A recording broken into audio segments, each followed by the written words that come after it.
Rise and welcome to Gruen. We'll get to the panel in a moment, but first, why is Chemist Warehouse churning out so many celebrity perfumes? There's this one from Jennifer Aniston. A place of happiness isn't actually a place at all. It's a feeling.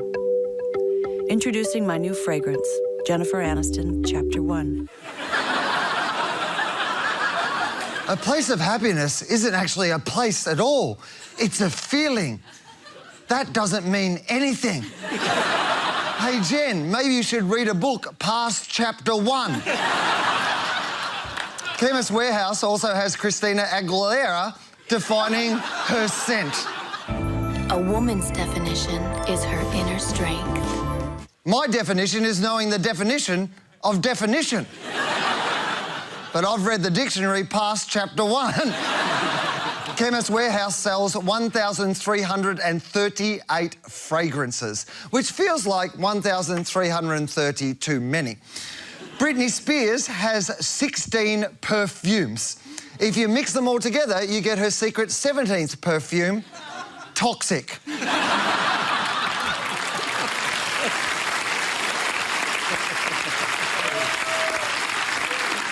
There's Delta by Delta Goodrum for people who want to smell like Olivia Newton-John, but not too much.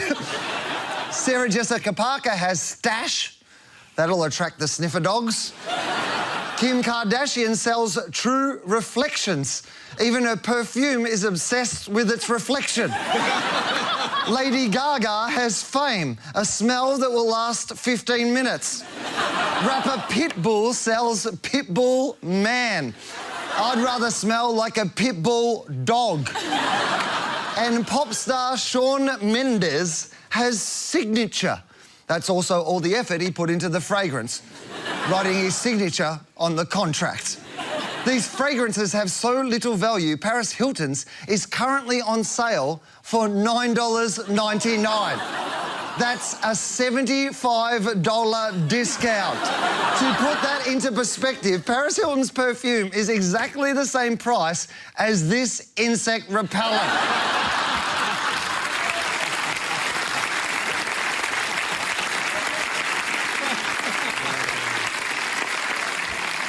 Both as effective. Chemist Warehouse will bottle anyone or anything, even a real housewife of Melbourne. I can be bold. I can be brassy. But mediocre? Never. Sometimes I'm right. Sometimes I'm wrong. Hey, I'm passionate. Hey, I'm passionate. And what's she passionate about? Selling. I'm luminous. I'm fearless. I'm Gina. I'm confused. I'm bored. I'm hungry. But at least you said I'm Gina, because I had no idea who she was. Hey. But who am I to judge? The ABC needs money right now, so we're going to start selling our own fragrance. It's called Advertising by Gruen. Smells like bullshit.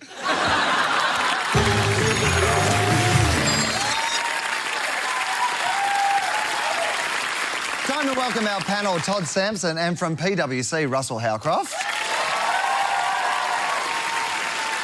Joining them from Pulse Collective, Lauren Freed, and from GTB, Cam O'Keefe. Welcome. You might think supermarkets are everywhere, but there are more than twice as many chemists in Australia as Coles and Woolies combined. The $16 billion pharmacy industry is dominated by 4 major brands. In the past 10 years, Chemist Warehouse has emerged as a major player, having doubled in size and upped its annual marketing budget from $5 million to $100 million. Not all of that is spent on terrible perfume ads. Some is spent on terrible vitamin ads.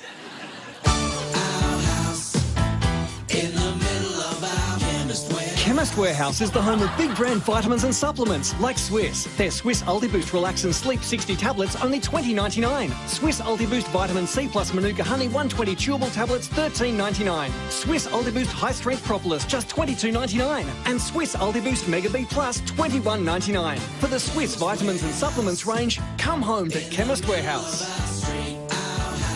Okay, worst family outing ever. Please, Dad, can we have some more fish oil tablets? Something I noticed in that spot is that all the prices end in 99 cents. Chemist Warehouse opened in the year 2000, 8 years after 1 cent coins were withdrawn from circulation. Cam, what's behind the obsession with 99 cents? It's a bit mental, isn't it? But it actually is. It's a thing called psychological pricing, and it's a marketing strategy that people use to, I suppose, work the way our brains process numbers. So even though we know rationally $2.99, $3, it's essentially the same price, our brain actually sees $2.99 as better value. So that's a shortcut for Chemist Warehouse or any other retailer that wants to use it to denote value to consumers. It's been used in supermarkets everywhere because we know that when we look at these numbers, we tend first to read from left to right, so therefore it'll always be the cheaper in your mind, and we also round down automatically. So even though from a literal sense, 1 cent is nothing, perceptually, it's a lot. But I think the cleverest thing they do with price, though, is the was now. So every price tag has what it was and what it is now, and then the difference is shown.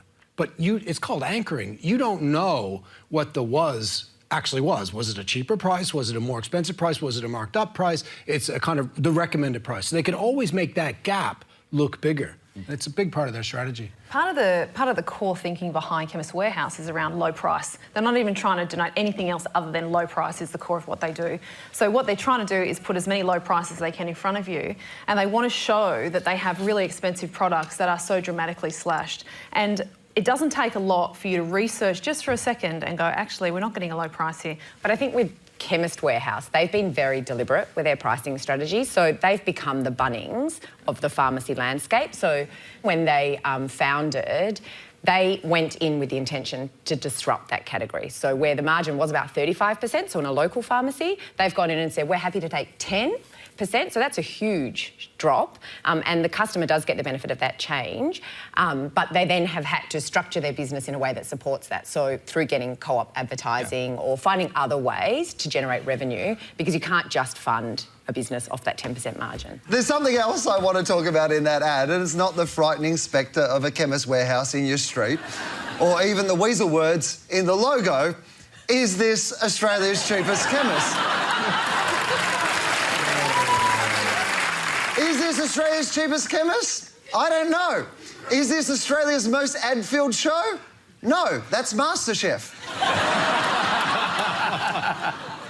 I want to talk about that store layout. Chemist Warehouse aisles are narrow and the checkout is an obstacle course dotted with products. The retail love child of JB Hi-Fi and EB Games, Chemist Warehouse is signage obsessed. Is this Australia's biggest eyesore? Yes. Lauren, why are the shops so crowded? It seems like chaos, but it's actually very organised chaos. So Chemist Warehouse have a planogram to make sure that all their stores are exactly the same and consistent. And that's very important in retail because you can create this retail magic. So it can come down to sort of lighting and fragrance, not that fragrance, but, you know, nice fragrance like baking bread and coffee smells and that sort of thing. But it can also be music. You know, if you walk into Chemist Warehouse and they're playing Eye of the Tiger or they're playing Pavarotti, you're going to shop in a completely different way. And so that's what they're trying to do here with the way that they lay out their stores. What they're doing with their advertising strategy is they're trying to trigger that anchor to go into your basket. So they want it to be destinational, that you're coming in to get that one big ticket item. Strangely, when you get to the store, that big ticket item happens to be in the heart of the store. So you've got to go through the store, pick up your item and come back out. And that's where they get their unplanned purchases, and that's fantastic. It's where they make a lot of their money as well, because we're only human and we do all fall victim to the retail magic. It's just part of what they're trying to create there, and they're doing a very good job. It's great, isn't it, when they just copy an idea? So, as you say, it's JB Hi-Fi in pharmacy. So they've just said, you know what, this thing works brilliantly.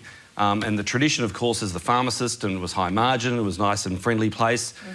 And they've just said, we're going to copy that thing and we're going to make it feel like you're going to get an awesome deal. So this mass media machine that they've created, in the end, is for the consumer's benefit. But everything in store design is carefully, strategically designed. So the checkout itself, so they don't mind you moving around, but they want you to slow down at the checkout. The checkout's the most profitable area of the shop. And they're banking on this notion that by the time you get to the checkout, especially in a place like that, you're going to have some kind of decision fatigue. You're going to be tired.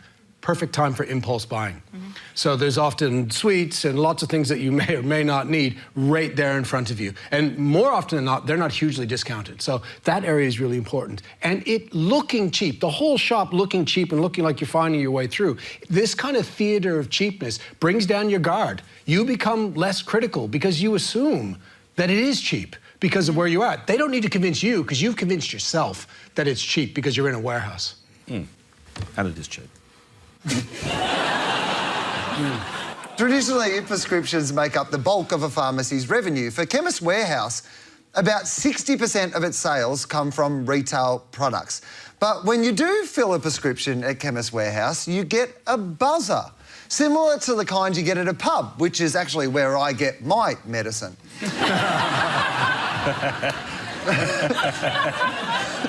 I don't know if the guy's a pharmacist, but...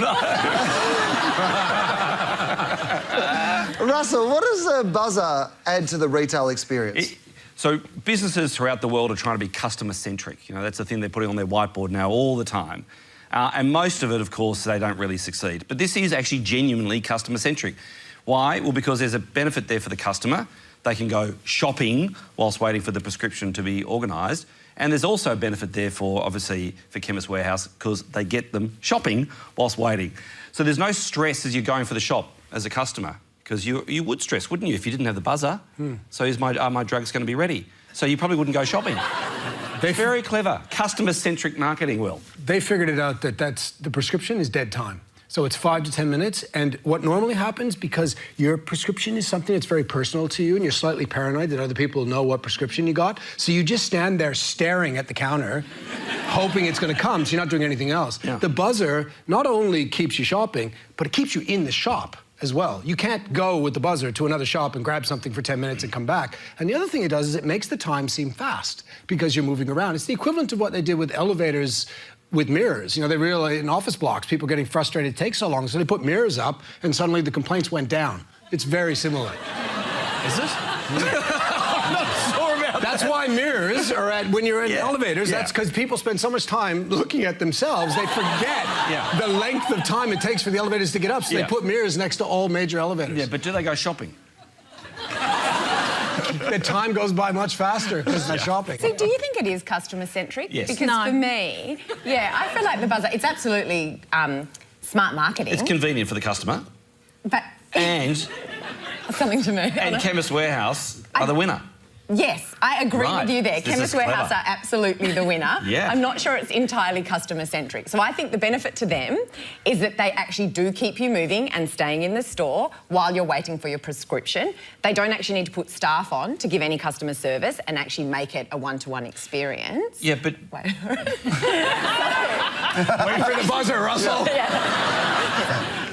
So I don't think that it's actually the customer that is at the centre of that decision. I think the business is. If you're on a 10% margin, you need to continually optimise all your business practice to make sure that you are generating the most revenue possible. And this is, I think, a really smart, efficient way of doing that. No, but... Well, whether it's good for the customer depends on where you keep the buzzer.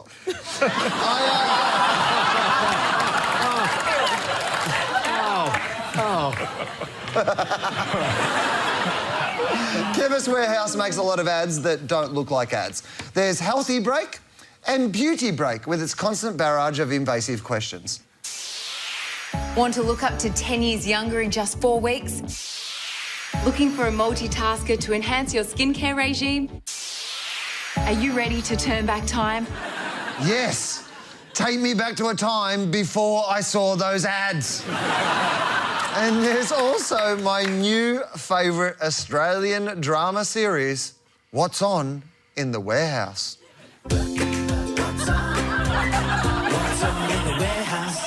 The work here is well and truly off to a flying start, Grace. I'm exhausted already, Marianne. I'm so hungry this morning, Grace. Would you like to know what's on today's menu? Yes, I'm starving.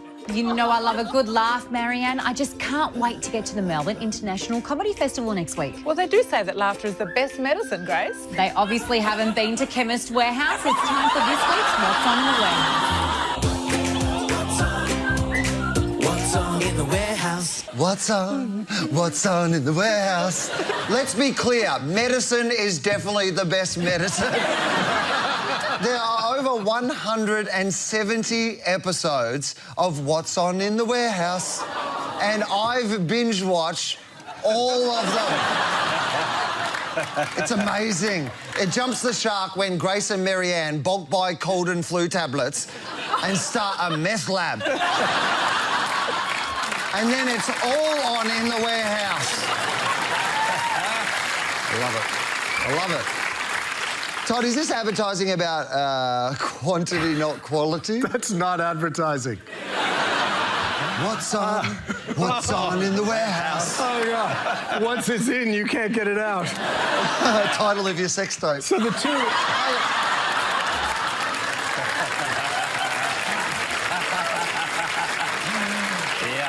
So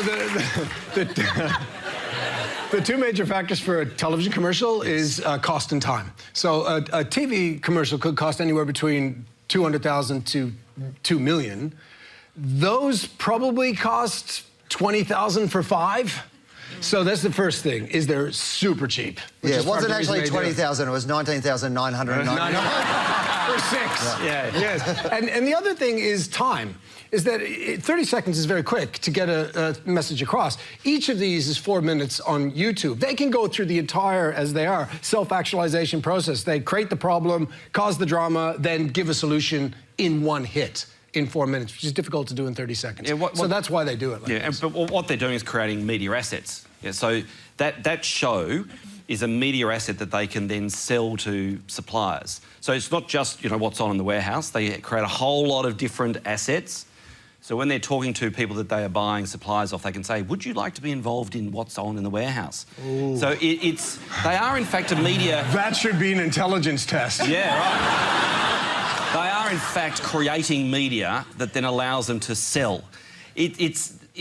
It's really interesting, isn't it? They've sort of industrialised what they do to such a point that they can just repeat. 170, by this time next year, there'll be 350. It's so cheap, it's so easy, and that will make them money. That is not a cost to business. It is interesting, though, because they do have that suite of assets, and I imagine they package it up and they go to Palmolive and say, do you want to be on our radio station and our magazine? But no one's watching any of those. Yeah. So some of those clips, I imagine, probably have like 20 views. Yeah. So if you're actually trying to sell media ordinarily, you would actually want to have hundreds of thousands, if not millions of people watching that programming. For them, they've got a media empire, but no viewers. No. And what they're doing is they're providing their supplier with the opportunity to buy into media, and a lot of those brands are very low-weight advertisers. So it is a way for them to get at least some exposure where they might otherwise have none. So everyone's a winner, really, because to be involved in something like that, it's not going to cost you much money. Yeah.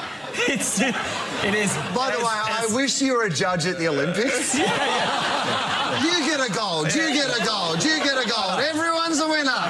Enjoy this Coke. Well, I used to have a boss, an Italian boss. He said, well, you know what this is about, Russell? So one hand, it washes the other, and they both wash your face. And that is what's going on here.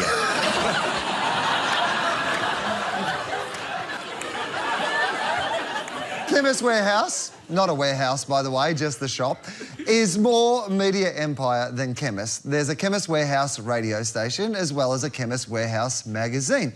And not just content with product placement on other TV shows, Chemist Warehouse funds an entire TV show of its own airing Sunday mornings on Channel 7. So you take a multivitamin, Jo?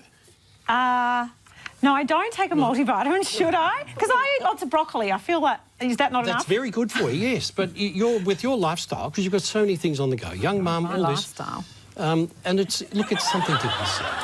I love that expert is a master herbalist.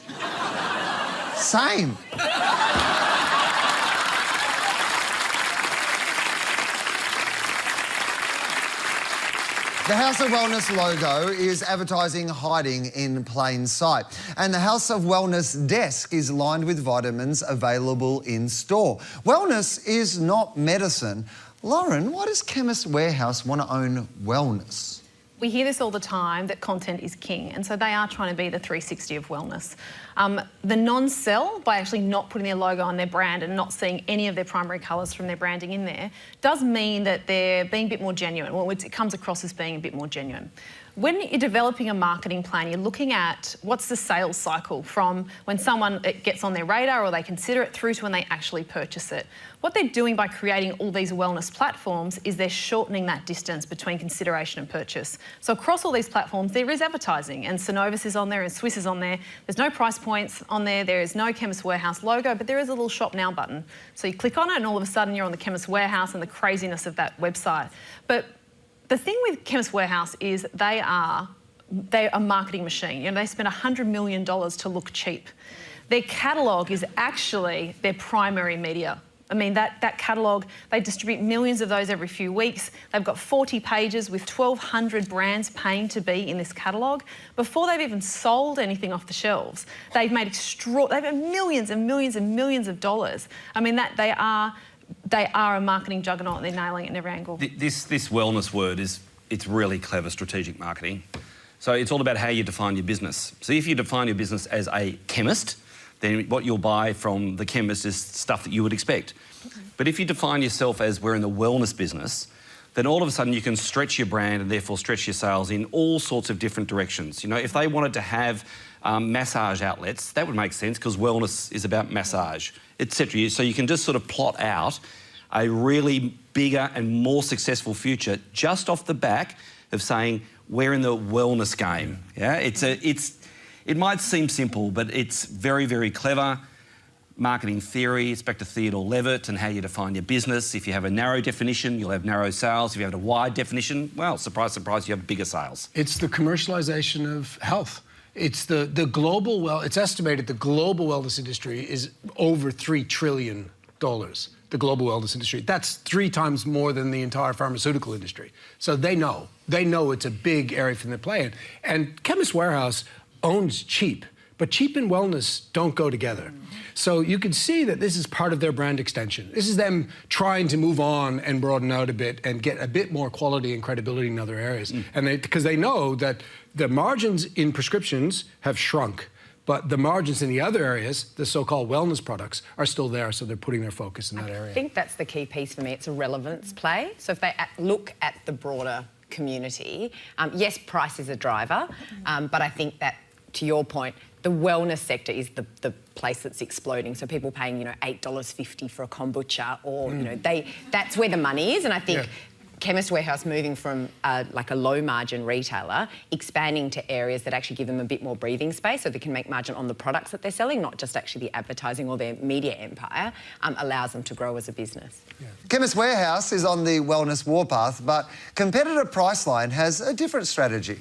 Girls, girls, girls, girls, girls, girls, girls, girls, girls. Well, they made them up in Hollywood, put them into the movies, those lovely photographic splendors.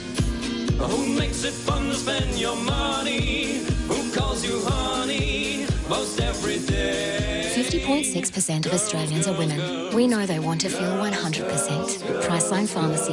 For health, we're 100% woman. And I'm 100% unconvinced by those statistics. Though I'd love to meet the 14.5% of people who apparently don't want expert advice. I think they call them One Nation voters.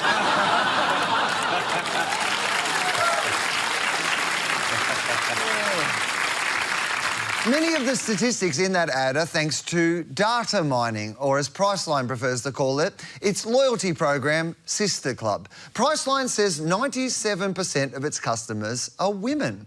Cam, could this ad alienate the 3% of their customers who are men?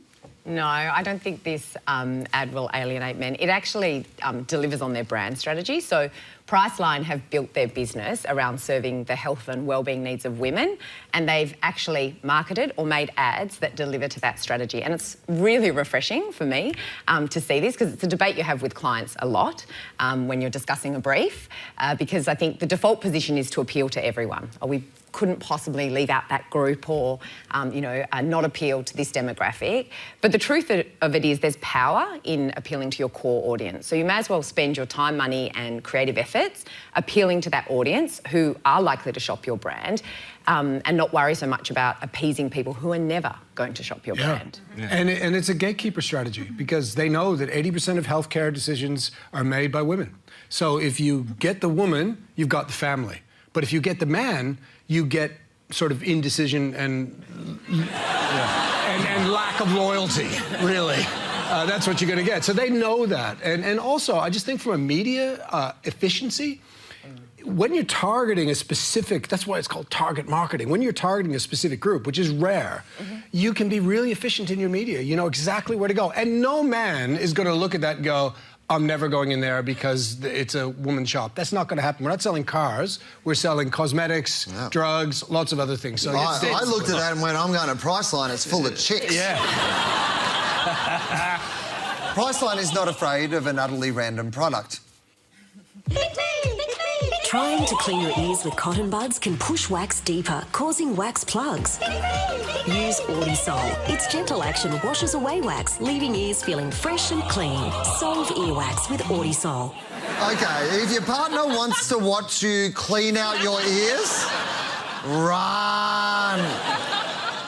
Chemist Warehouse sells copper healing bracelets, sex toys, and minion plates. Of course, a minion plate can be a sex toy if you're creative enough. In the pharmacy land grab, Amcal is fighting back with an attack on anti-expert culture. It says here you could die. Pop these on it, dear. Go gluten-free. It'll change your life. No cure. When it comes to health, not everyone's an expert. But at Amcal, there's always a professional pharmacist available to help with everything from heart health checks to medicine reviews. So for expert advice you can trust, just ask Amcal. Terry White is all about customer service too. It's great to be alive. And in a perfect world, we'd be well all the time. But life's not like that, which is why we're here. With a price match guarantee on everyday products, pharmacists who won't hide behind the counter, and professional health services for the whole family. Terry White Chemmart, helping to keep you alive and well. Wait, did he give that little girl a bong?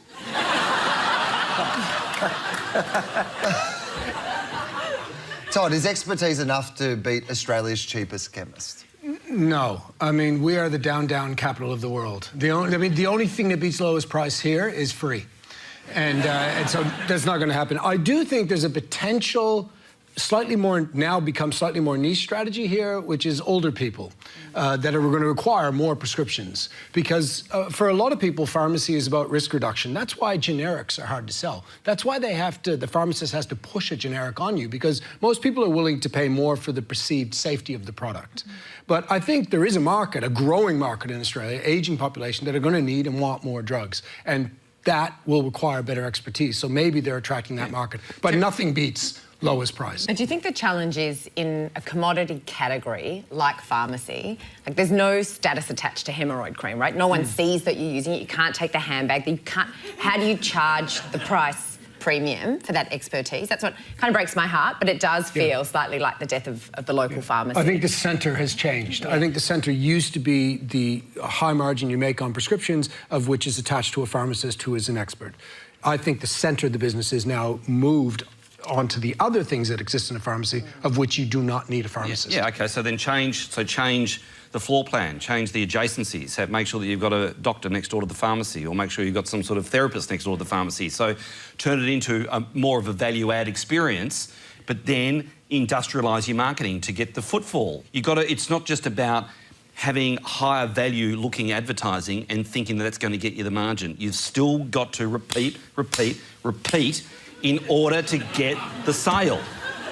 But how can they repeat? And also how you treat hemorrhoids. Repeat.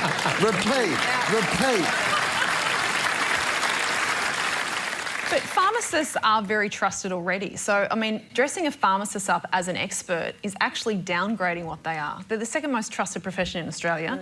They're not experts, they're pharmacists. Like, I don't want an expert flying the plane, I want a pilot flying the plane. And that's what we have here. So they're just reminding us, for the second half of the ad, reminding us that they do have pharmacists. I mean, Terry White is very much, they've got the cross, the medical cross in their logo, they're green about being natural. They've got all these great cues together, but they're trying to be young. And they should really just leverage the legacy that they both have. Terry White, before it merged with Chemist, had been around for 50 years. You know, Amcal's 75 or 80 years. Like, these are legacy brands that have very passionate and loyal followers, and I think they need to stick true to that knitting. Yeah. Other chemists may have expertise, but they don't have the mad skills showcased in this Chemist Warehouse ad.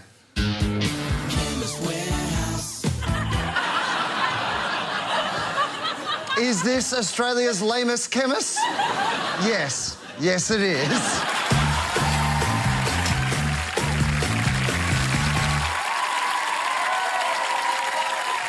And now, the pitch, our quest to sell the unsellable. It's a big week for the royal family, so naturally, we've decided to run interference. We've asked our agencies to convince us to boycott the wedding of Henry and Rachel. Yes, those are Harry and Meghan's real names. Can they do it? Please welcome from Balance, David Gallotti, and from Paper Moose, Nick Hunter. Welcome. David, what did you propose? So we felt the best way to turn people off the wedding was to remind them of what royalty stands for as an institution. Oh, let's have a look. Righto, listen up. From now on, I'm going to be better than all of you. Not because of anything I've done, but just because I was born. And who my parents were, and their parents as well. I'm not even going to be Australian anymore, or live in Australia. But I'll pass all your laws, OK? And you can all foot the bill when I come and cut some ribbons. And when we get married, I'm going to live a life that you girls will never live. If we didn't inherit a royal family, Australians would never create one. Royalty, about as un-Australian as you can get. Switch off on May 19. Wow, good job. Good job. All right, Nick, what was your vow? So I guess we looked at the relationship and wanted to look at it outside of the context of the royals and asked the question, is this okay? Let's have a look. Oh, wait, where's Georgie? Georgie doesn't really come out since she got married. What do you mean? She's not allowed to. She's not allowed to go anywhere alone. And she had to quit her job. Quit her job? Oh, look, it's not all bad. Georgie and Todd have been on some amazing trips since their wedding. I haven't seen any pictures. That's because she's not allowed on social media anymore. Not allowed? Well, she can use the family account. She's not allowed to wear dark nail polish. Not allowed to wear bright nail polish. And get this, she's not allowed to go to sleep until his grandmother goes to sleep. What if his grandmother isn't tired? Well, then Georgie better not be tired either.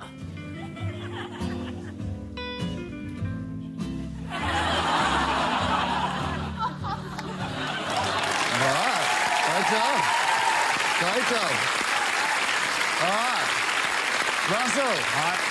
Two pretty compelling arguments, I would have thought. Which did you prefer? I love Nick's take on relationships. However, I'm going to go for number one because there's a call to action in there, which is simply switch off. Cam, what about you? I'll go with number two. I think in the era of Me Too, it felt highly relevant and topical. Lauren? I've had that conversation in ad 2, so I'm going to go with number 2 because I... OK, Todd? I like them both, but the un-Australian got me. I'm going for one. Oh. Lucky. Oh, my God, look at that. I think that's very well deserved. I thought they were both fantastic. Good result.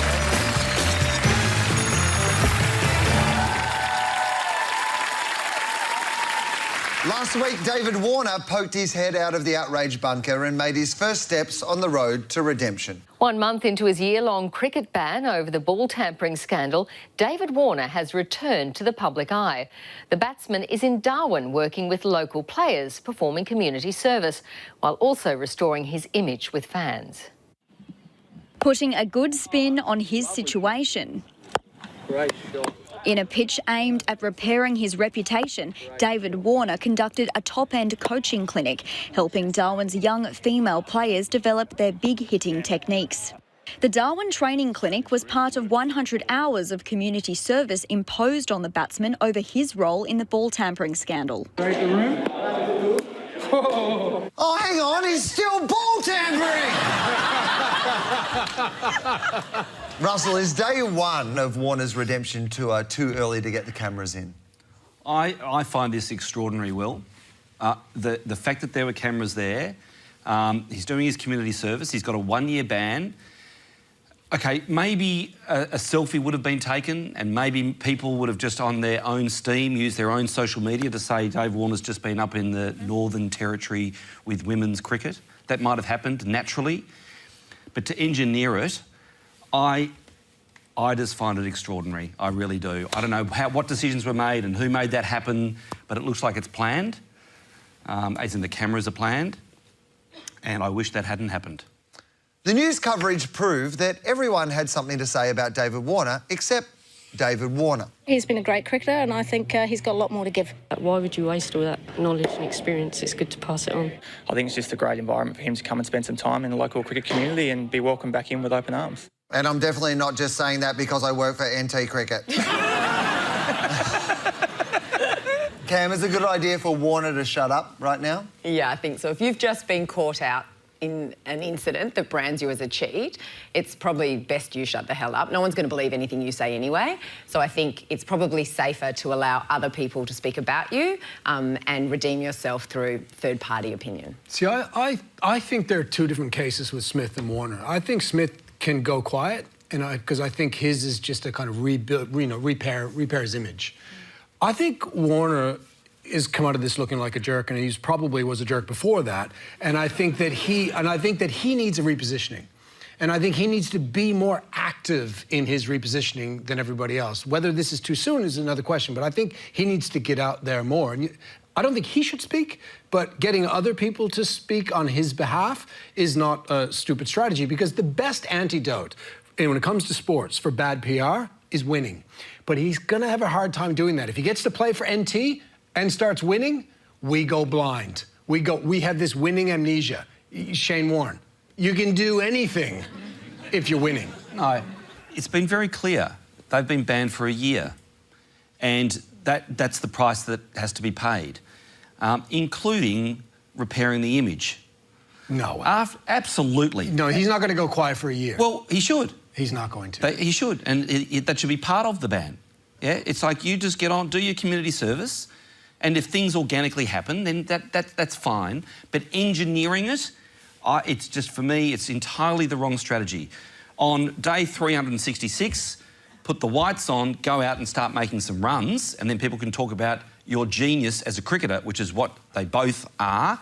That's the way to get But if back. if he doesn't start addressing his image in the interim period, it's not as sudden. It's not like suddenly you just go, now put on the baggies and you're off. No, his image needs to be about cricket. Everything else is tertiary, maybe secondary. But he absolutely needs to let cricket, the bat do the talking. I just think that's so obvious. I don't understand why any other strategy would be implemented. I'm not saying it's right, but I'm saying that's not what image control is about. You start the rebuilding. It doesn't have to be a month out, but you start the rebuilding early. You don't just go away and wait and hope everything's going to be okay. Why not? You've been banned for a year. So the Cricket Australia is... Russell, have you never made money from PR? Yeah. I care a lot more about the cricket and how cricket is seen. I care a lot more about our test team. I care a lot more about how they play. They need to play ethically. They need to play appropriately. And it's not about getting your gob on the television some weeks afterwards. That is not what it's about. It's not about sending out a tweet, love you. That's not what it is. You've got to... seriously. I think that's what's fascinating about the Cricket Australia brand, though. Like, it does bring out this level of passion about someone who would normally spruik selling and PRing, the heart out of anything. It's got nothing to do with selling. This has got everything... Is that the first time ever?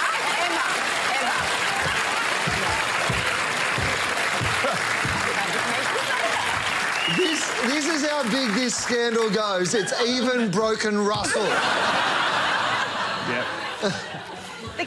The key is, and I don't necessarily agree with the PR approach so far around the timing and the location and all that sort of stuff, but he needs to remain relevant for the next 12 months. He needs to stay on radars, and I do believe that his PR needs just a little bit of a polish up for what is appropriate, not appropriate. They're tapping into serious emotion, as we've seen.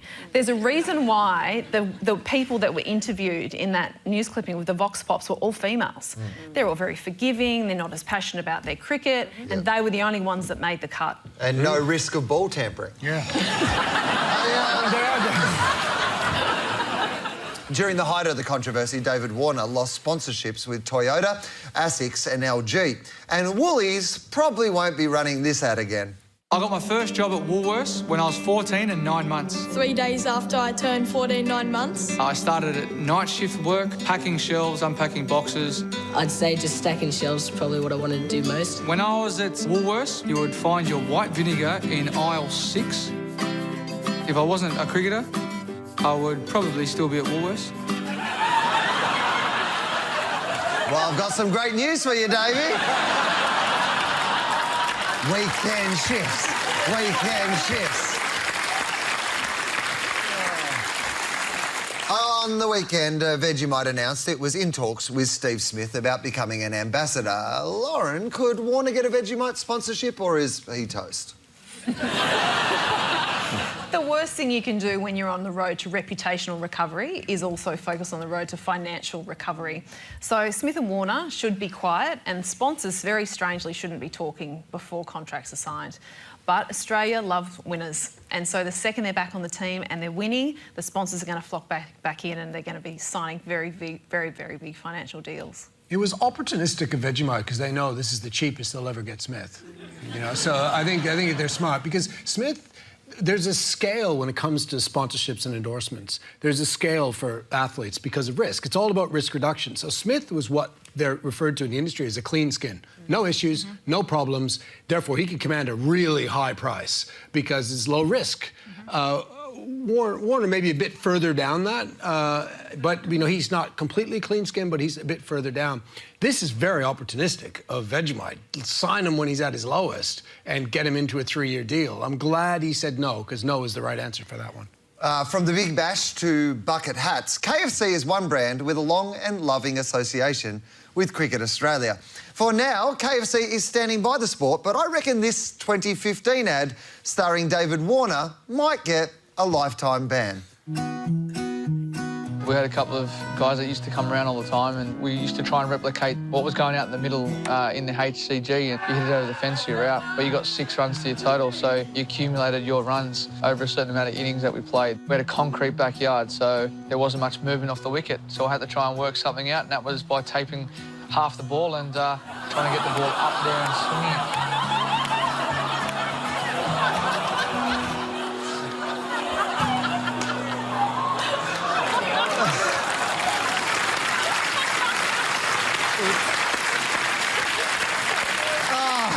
Finally, truth in advertising.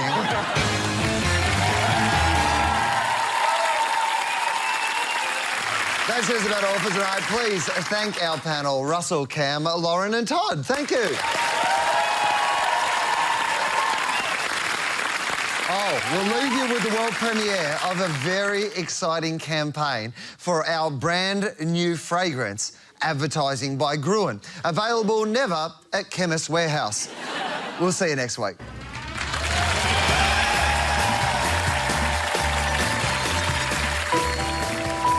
A show isn't just a show, it's also a fragrance.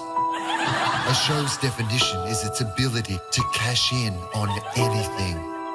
I put my heart, soul and sweat, mostly sweat, into this bottle. Hey, I'm passionate about making more money.